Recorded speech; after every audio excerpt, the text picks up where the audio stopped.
Hi guys, welcome to Bini's kitchen. ഞാൻ ഇന്നിവിടെ ഗോതമ്പ് പൊടിയും കൊണ്ട് അടയുണ്ടാക്കാൻ പോവുകയാണ്.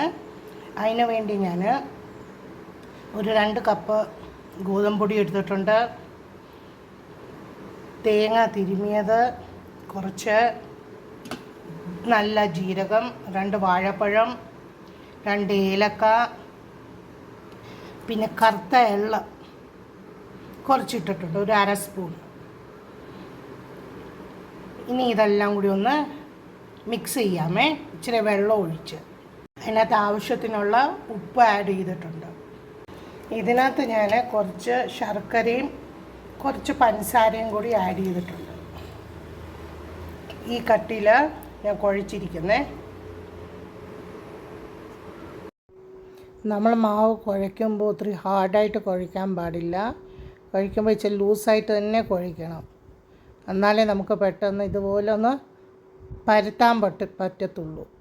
ഞാൻ പാൻ അടുപ്പത്തോട്ട് വെച്ചു. അതിൽ ഇച്ചിരിയും വെളിച്ചെണ്ണ ഒഴിച്ചിട്ടുണ്ട്. നിങ്ങൾക്ക് വേണമെങ്കിൽ നെയ്യ് ഒഴിക്കാമേ. ഇവിടെ ഒരു ചരുവത്തി വെള്ളം എടുത്തിട്ടുണ്ട്. ഇനി അതിനകത്തോട്ട് കൈ മുക്കി നമുക്ക് മാവെടുക്കാം.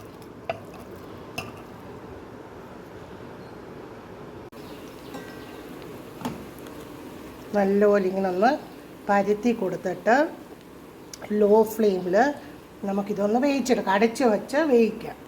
ഇത് ഞാൻ തിരിച്ചിട്ടിട്ടുണ്ട്. ഒരു വശം വെന്തപ്പോൾ ഇവിടെ നമ്മുടെ അട റെഡി ആയിട്ടുണ്ട്.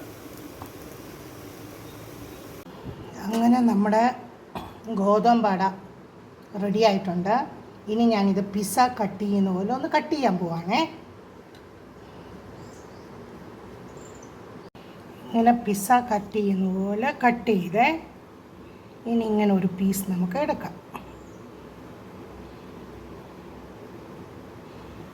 അതിൻ്റെ കൂടെ ഒരു കപ്പ് ചായയോട് കുടിക്കാം.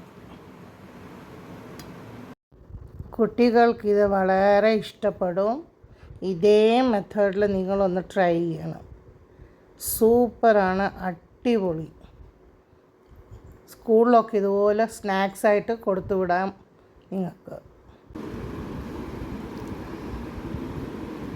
അതിനകത്ത് പഴമൂട് ചേർത്തുകൊണ്ട് നല്ല ടേസ്റ്റാണ്. സംഭവം സൂപ്പർ, അടിപൊളി. Thanks for watching my video. Please like, share and subscribe my channel. Thank you.